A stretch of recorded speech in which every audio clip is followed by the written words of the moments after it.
Good morning बच्चों। आज हम 12वीं कक्षा के व्यवसाय अध्ययन विषय के अंतर्गत शेयर बाजार यानी स्टॉक एक्सचेंज का पार्ट नंबर 2 करेंगे। मैं Kuldeep Birwal, lecturer in commerce, government senior secondary school client, district Kaithal, आप सबका आज की ऑनलाइन क्लास में स्वागत करता हूं। तो चलिए शुरू करते हैं आज की ऑनलाइन क्लास। सबसे पहले हम जानेंगे कि आज हम क्या सीखने वाले हैं। आज हम चर्चा करेंगे NSEI यानी कि national stock exchange of India, उसके अर्थ को जानने का प्रयास करेंगे। विशेषताएं, उद्देश्य और ट्रेडिंग प्रक्रिया क्या रहती है इसके अंतर्गत, ये सारी चीजें आज हम जानेंगे। साथ ही साथ हम इसके OTCEI यानी कि over the counter exchange of India, इसका अर्थ, विशेषताएं, उद्देश्य एवं ट्रेडिंग प्रक्रिया के बारे में जानेंगे। और आज की ऑनलाइन क्लास का हम समापन करेंगे इन दोनों के बीच में अंतर को समझकर।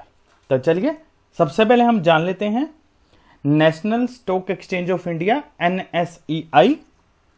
NSEI क्या है? परंपरागत स्टॉक एक्सचेंज के प्रतियोगी के रूप में स्थापित की गई एक ऐसी स्टॉक एक्सचेंज है जिस पर मध्यम व बड़े आकार, मीडियम और लार्ज साइज की कंपनियां और सरकारी प्रतिभूतियों में व्यवहार किया जाता है, ट्रेडिंग की जाती है, लेन देन किया जाता है। यह स्टॉक एक्सचेंज जो है वो नवंबर 1992 में स्थापित किया गया था, पूर्णतः कंप्यूटरीकृत है तथा जो लेन देन होता है, जिसको हम ट्रांजैक्शंस कहते हैं, व्यवहार कहते हैं, उसकी गति में तेजी और पूर्ण पारदर्शिता इसके अंदर रहती है। तो क्या मतलब हो गया national stock exchange of India का? क्या अर्थ है? इसमें मध्यम व बड़े आकार की कंपनियों व सरकारी प्रतिभूतियों में व्यवहार किया जाता है। तो हम इसको इस प्रकार से याद रख सकते हैं। इसके प्रमोटर्स कौन है? इसके प्रवर्तक the industrial development bank of India यानी कि IDBI इसका प्रमोटर है। IFCI industrial finance corporation of India, the industrial credit and investment corporation of India ICICI, the life insurance corporation of India LIC, ये सभी इसके प्रमोटर्स हैं, प्रवर्तक हैं इनके।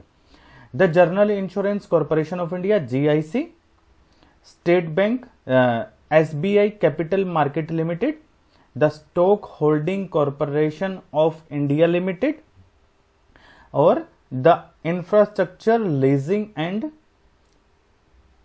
Financial services limited. तो ये 8 इसके प्रमोटर्स हैं किसके? National stock exchange of India. थोड़ा सा और जानते हैं NSEI के बारे में, इसकी विशेषताओं को समझकर। तो सबसे पहले इसकी विशेषता है मॉडल एक्सचेंज।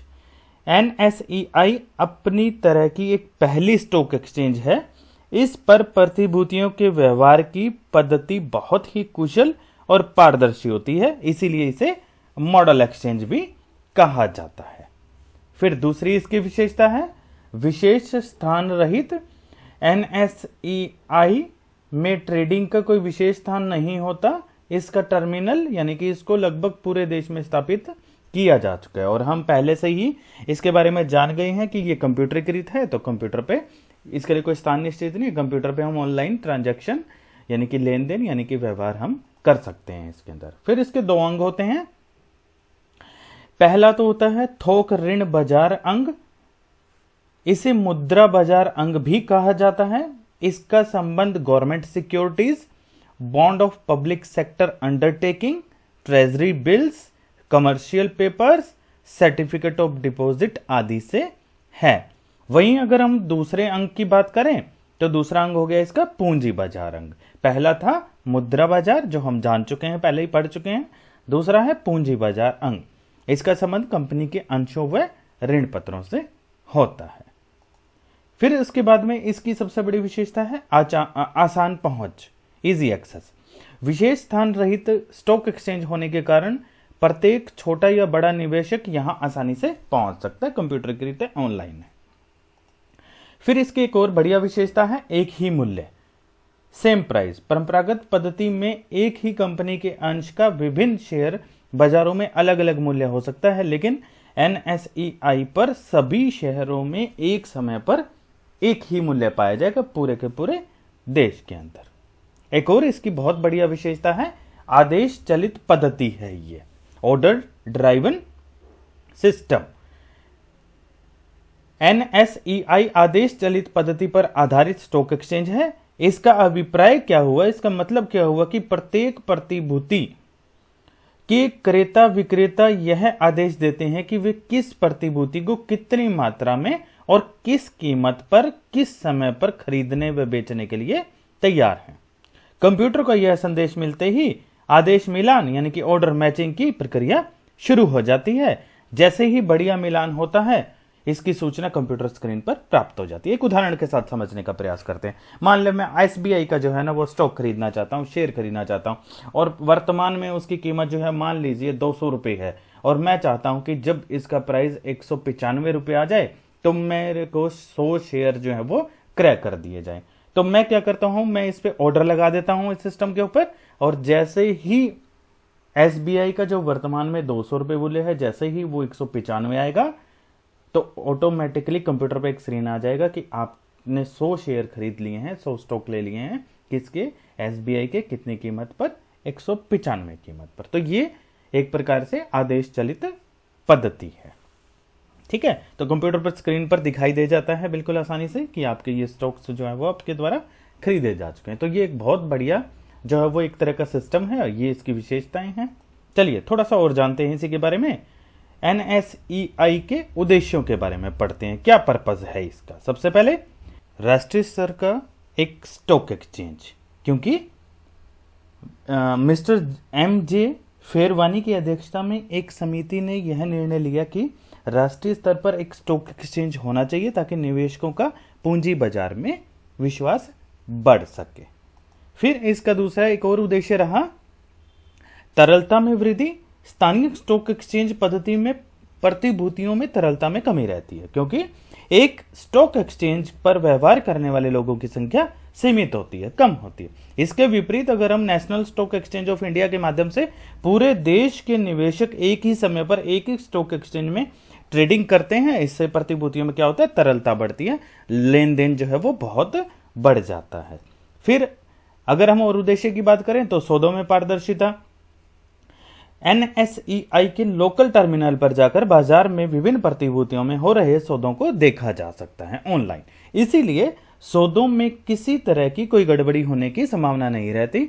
हम अपने देश में बैठकर भी वही रेट देख रहे होंगे जो केरला, महाराष्ट्र, मध्य प्रदेश, आसाम, उड़ीसा, कहीं पर भी लगा लीजिए, देश के किसी भी हिस्से पे वही प्राइस जो है वो दिखाई दे रहा होगा। तो इससे सौदों में पारदर्शिता आती है। फिर निपटान अवधि का छोटा करना। परंपरागत शेयर बाजारों में सौदों को निपटाने की पद्धति बहुत पुरानी हो चुकी है। इस पद्धति में सौदों की लगातार बढ़ती संख्या को नियंत्रित करना कठिन होता जा रहा था। NSEI में सौदों को अतिशीघ्र निपटाने की व्यवस्था की गई है। फिर उसके बाद में अंतर्राष्ट्रीय परमाणुओं को पूरा करना। अंतर्राष्ट्रीय स्तर पर अनेक आधुनिक शेयर बाजारों को स्थापित किया जा रहा है। भारत में भी अंतर्राष्ट्रीय स्तर का एक स्टॉक एक्सचेंज स्थापित किए जाने की सख्त जरूरत महसूस की गई। NSEI अंतर्राष्ट्रीय परमाणुओं के अनुरूप स्थापित किए गए एक आधुनिक स्टॉक एक्सचेंजों में से एक है। अब जानते हैं शेयर बाजार पर ट्रेडिंग कार्यविधि। तो पॉइंट टू पॉइंट जो है ना समझने का प्रयास करते हैं, आसान हो जाएगा। सबसे पहले हम क्या करते हैं, ब्रोकर का चयन करते हैं। स्टॉक एक्सचेंज पर प्रतिभूतियों का क्रय विक्रय करने के लिए सर्वप्रथम सेबी द्वारा पंजीकृत ब्रोकर का चयन किया जाता है। हम क्या सीख रहे हैं कि हमें ट्रेडिंग, अगर हमें शेयर बाजार में ट्रेडिंग करनी है तो हमें किस किस स्टेप से गुजरना पड़ेगा और किस प्रकार से की जा सकती है। यह इसलिए आवश्यक है कि स्टॉक एक्सचेंज पर व्यवहार यानी कि डीलिंग ब्रोकर के माध्यम से ही की जा सकती है। ब्रोकर एक व्यक्ति, एक साझेदारी फर्म या फिर कंपनी हो सकती है। ठीक है, तो सबसे पहले हमें ब्रोकर का चयन कर लेना है कि किसके माध्यम से हम स्टॉक एक्सचेंज में जो है वो ट्रांजैक्शन कर सकते हैं, लेन देन कर सकते हैं, व्यवहार कर सकते हैं। फिर दूसरा पॉइंट आ जाता है हमारा डिपॉजिटरी के पास में डीमेट खोलना। आजकल प्रतिभूतियों में होने वाले सभी व्यवहार ऑनलाइन या फिर पेपर रहित कह सकते हैं हम इसको होते हैं। इसे संभव बनाने के लिए एक डीमेट अकाउंट का खोला जाना बहुत जरूरी होता है। डीमेट खाता डिपॉजिटरी सेवा के एक पक्षकार डिपॉजिटरी पार्टिसिपेंट के माध्यम से खोला जा सकता है। प्रतिभूतियां इलेक्ट्रॉनिक रूप में डिपॉजिटरी द्वारा रखी जाती हैं। इस समय भारत में 2 डिपॉजिटरी संस्थाएं हैं, एक तो है एनएसडीएल और एक है सीडीएसएल। एनएसडीएल मतलब नेशनल सिक्योरिटी डिपॉजिटरी लिमिटेड और सीडीएसएल मतलब सेंट्रल डिपॉजिटरी सर्विस लिमिटेड। अभी इसमें इस पॉइंट में क्या कह रहा है कि हमें एक डीमेट खाता खोलना पड़ेगा डिपॉजिटरी पर। डीमेट क्या है?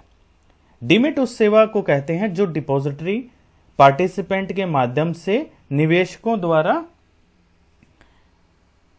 डिपॉजिटरी के पास अंशों के क्रय विक्रय के लिए खोला जाता है। ठीक है, एक तरह का ना, जैसे हम बैंक में खाता खुलवाते हैं, सेम टू सेम इसी प्रकार से डिपॉजिटरी के पास एक डीमेट खाता खोला जाता है। जो भी हम लेन देन करेंगे शेयर बाजार में, मान लो हमने जैसे अभी थोड़ी देर पहले उदाहरण लिया था कि हमें स्टेट बैंक ऑफ इंडिया के 100 शेयर खरीदने हैं, तो मान लीजिए जैसा हमने 195 रुपए के भाव में उस उदाहरण में हमने खरीदे थे, तो वो शेयर मेरे पास में हार्ड कॉपी के रूप में नहीं आएंगे, क्योंकि हम ऑनलाइन कर रहे हैं, हम पेपर रहित कर रहे हैं।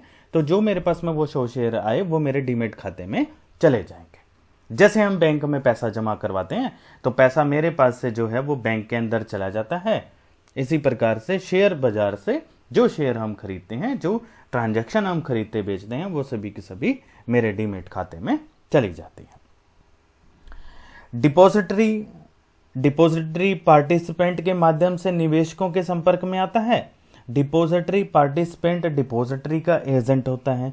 सेबी के दिशा निर्देशों के अनुसार कोई भी बैंक, स्टॉक ब्रोकर आदि डिपॉजिटरी पार्टिसिपेंट हो सकता है। जैसे कि एक्सिस बैंक हो गया, वो बैंक भी है और साथ में डीमेट अकाउंट की फैसिलिटी भी दे रहा है। मैं एक उदाहरण देकर आपको समझाने का प्रयास कर रहा हूं। डिपॉजिटरी पार्टिसिपेंट के मुख्य कार्य क्या हो सकते हैं?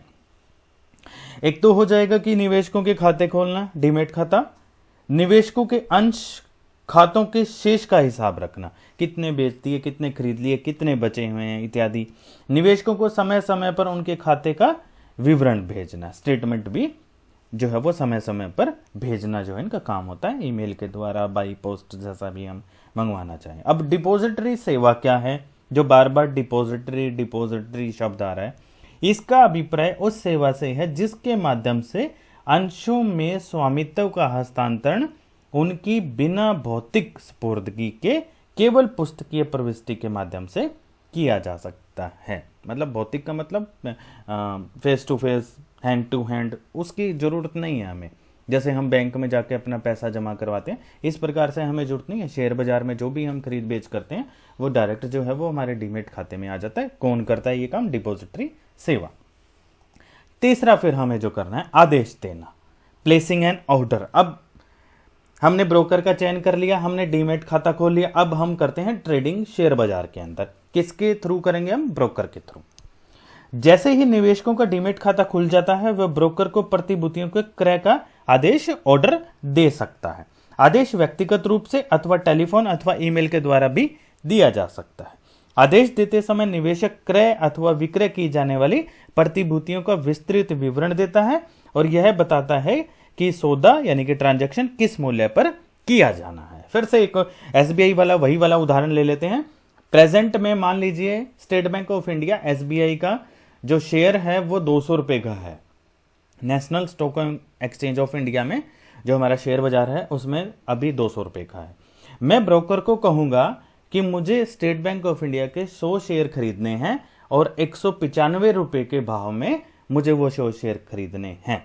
प्रेजेंट में उसकी वैल्यू कितनी है? 200 रुपए। मैंने ब्रोकर को क्या कहा? मुझे एक तो मैंने उसकी संख्या बताई, दूसरा मैंने वो शेयर बताया जो मुझे खरीदना है, कौन सा? स्टेट बैंक ऑफ इंडिया का। तीसरा मैंने उसको प्राइस बताया।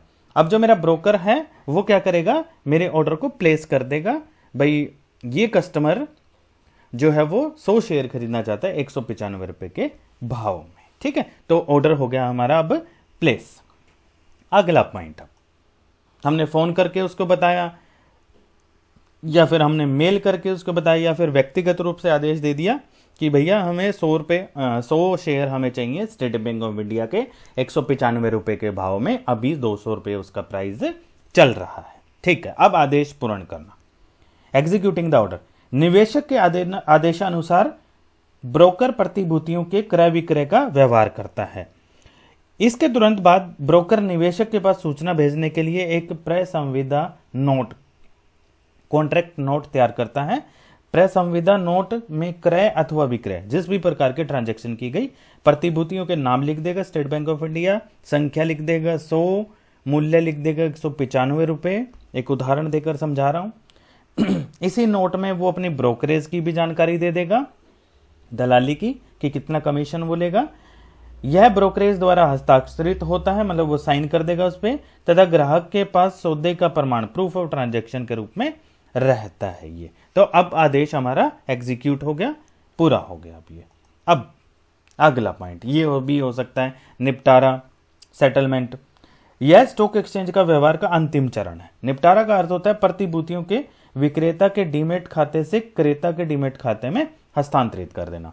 अब वो 195 रुपए के भाव से 100 एसबीआई के शेयर किसी के पास थे, मैंने खरीदा, किसी ने बेचा, तो जिसने बेचा था उसके डीमेट अकाउंट से वो 100 एसबीआई के शेयर 195 के भाव से निकाल लिए जाएंगे और मेरे डीमेट अकाउंट में उनको ऐड कर दिया जाएगा। अब ये निपटारा जो है वो दो प्रकार से हो सकता है। एक तो मौके पर निपटारा हो सकता है, अर्थात निपटारा तुरंत कर देना। इस स्थिति में T+2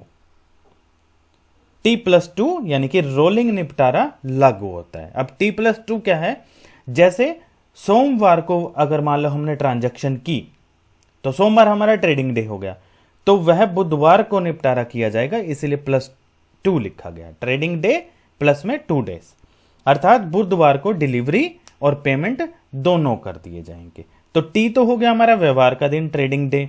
T+1 हो गया सौदे के पक्के होने की सूचना, और वो जो नोट हमने तैयार किया था, कौन सा नोट था वो हमारा? प्रसंविदा नोट, कॉन्ट्रैक्ट नोट जो हमने तैयार किया था। ठीक है, तो T+1 का मतलब हो गया, मतलब ट्रांजैक्शन से अगले दिन का सौदा पक्का होने की सूचना, और वो नोट तैयार करने का होगा। और T+2 ट्रांजैक्शन प्लस में 2 दिन, वो हो गए हमारे पेमेंट और डिलीवरी के लिए। एक तो ये तरीका होता है हमारा मौके पर निपटारा करना। फिर दूसरा हमारा क्या हो सकता है? अग्रिम निपटारा करना। इसका अर्थ क्या हुआ? निपटारे का भविष्य में किसी तिथि पर होने से है। निपटारे अवधि यानी कि जिसको हम अंग्रेजी में सेटलमेंट पीरियड कहते हैं, वो T+5 अथवा T+7 भी हो सकता है। तो अब T का मतलब ट्रांजैक्शन होगा, +5 का मतलब 5 डेज, +7 का मतलब 7 डेज, +1 का मतलब 1 दिन, +2 का मतलब 2 दिन। ठीक है बच्चों, तो एक चीज याद रखने की है यहां पर, स्टॉक एक्सचेंज में सभी व्यवहार सोमवार से शुक्रवार को सुबह 9:15 बजे से लेकर 3:30 बजे के बीच में ही किए जाते हैं। शनिवार और संडे को बंद रखा जाता है। तो ये था हमारा national stock exchange of India का एक ब्रीफ डिटेल। अगला पॉइंट हमारा जो आज का है वो है over the counter exchange of India, जिसको हम OTCEI के नाम से जानते हैं। जान लेते हैं थोड़ा सा। एक तो ये पूर्णतः कंप्यूटराइज्ड है, दूसरा हमें याद जो रखना है ये अक्टूबर 1995 में स्थापना की गई थी।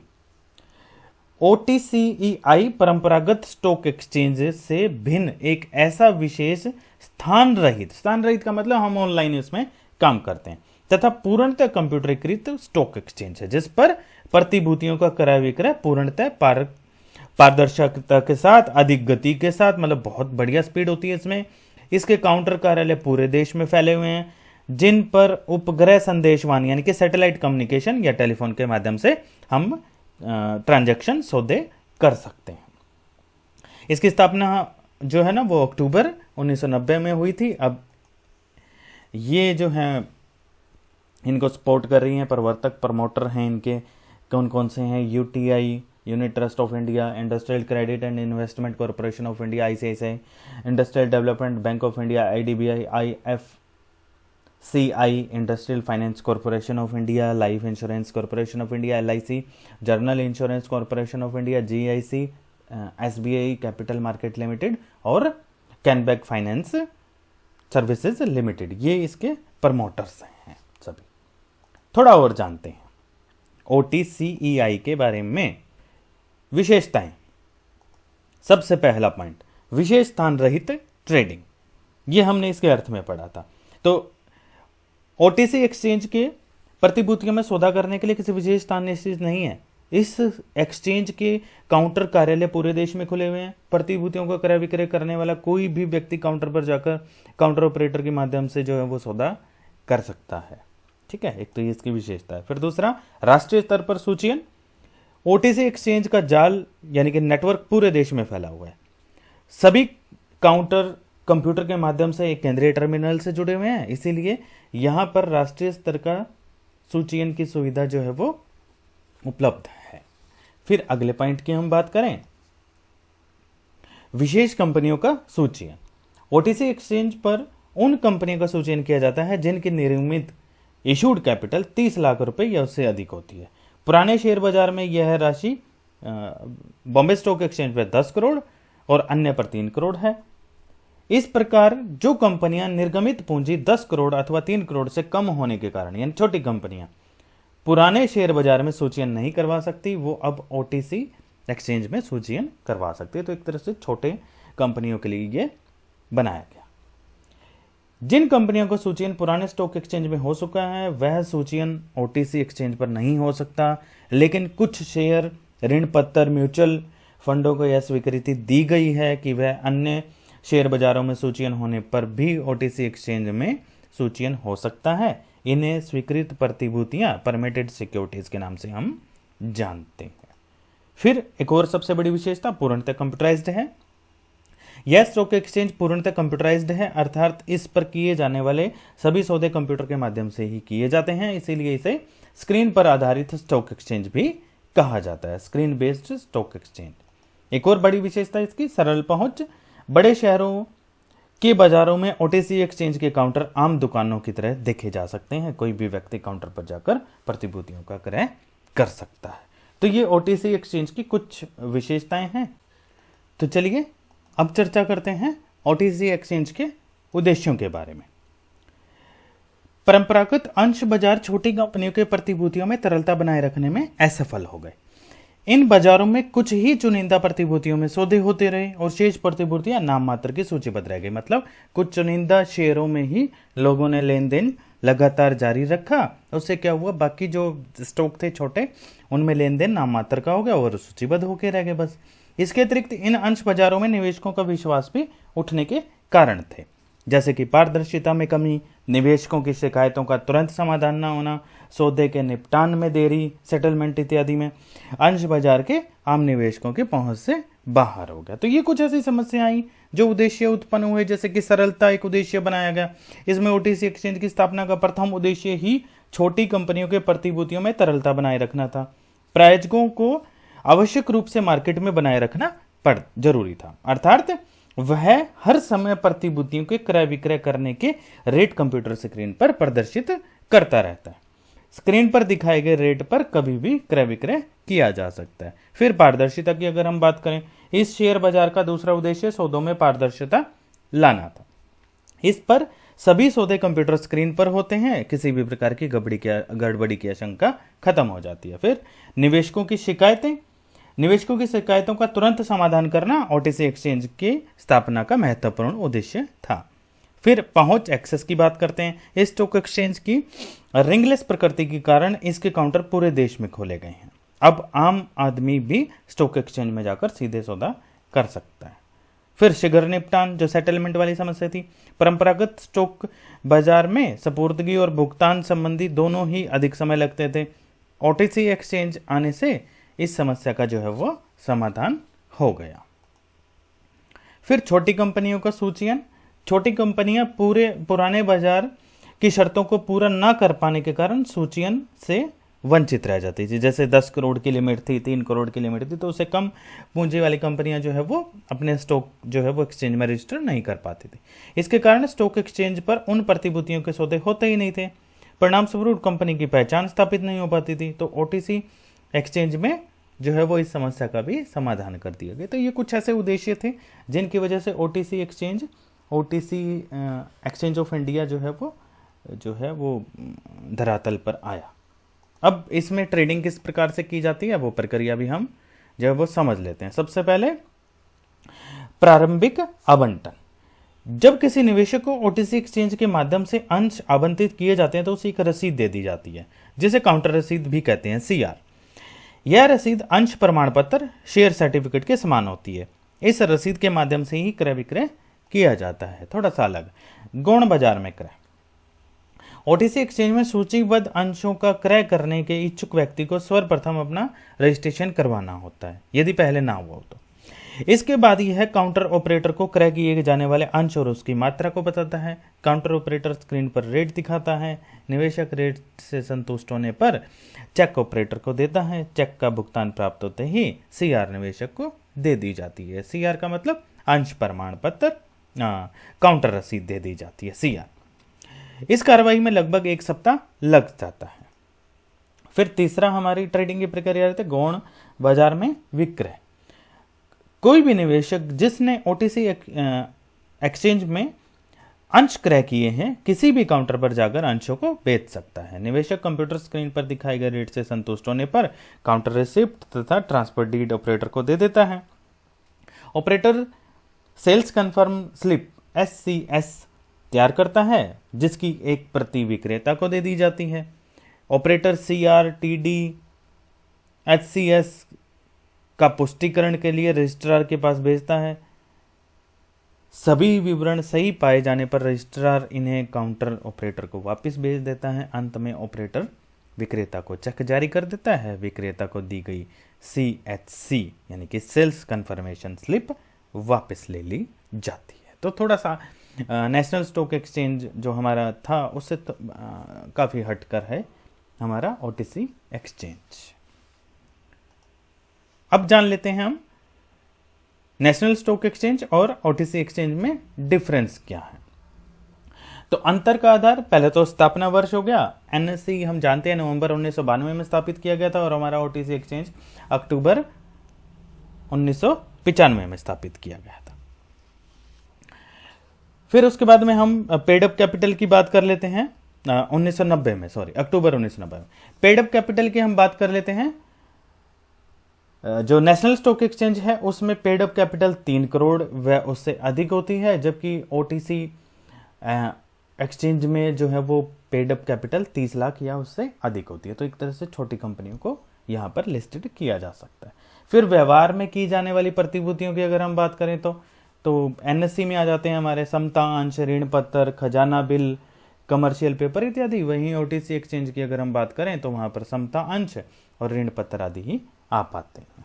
फिर निपटान की अवधि की अगर हम बात करें तो नेशनल स्टॉक एक्सचेंज में भुगतान सौदा होने के 15 दिन के अंदर कर दिया जाता है। वहीं ओटीसी एक्सचेंज की बात करें तो 7 दिन के अंदर कर दिया जाता है। फिर अगर हम उद्देश्य की बात करें तो नेशनल स्टॉक एक्सचेंज राष्ट्रीय स्तर पर एक स्टॉक एक्सचेंज स्थापित करना था। वहीं अगर ओटीसी एक्सचेंज की बात करें तो छोटी कंपनियों को सूचीयन सुविधा उपलब्ध करवाना जो है वो ओटीसी एक्सचेंज निर्माण करने का उद्देश्य था। तो बच्चों ये था हमारा आज का टॉपिक।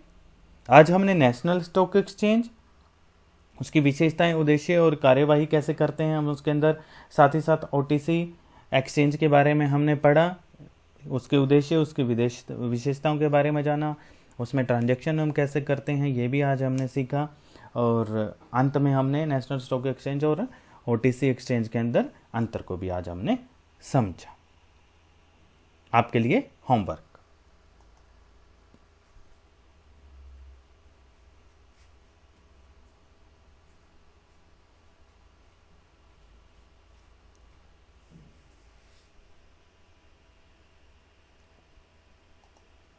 तो उम्मीद करता हूं आप सबने ध्यान से सुना होगा और आप अच्छे से समझ गए होंगे। आप सबका हार्दिक धन्यवाद।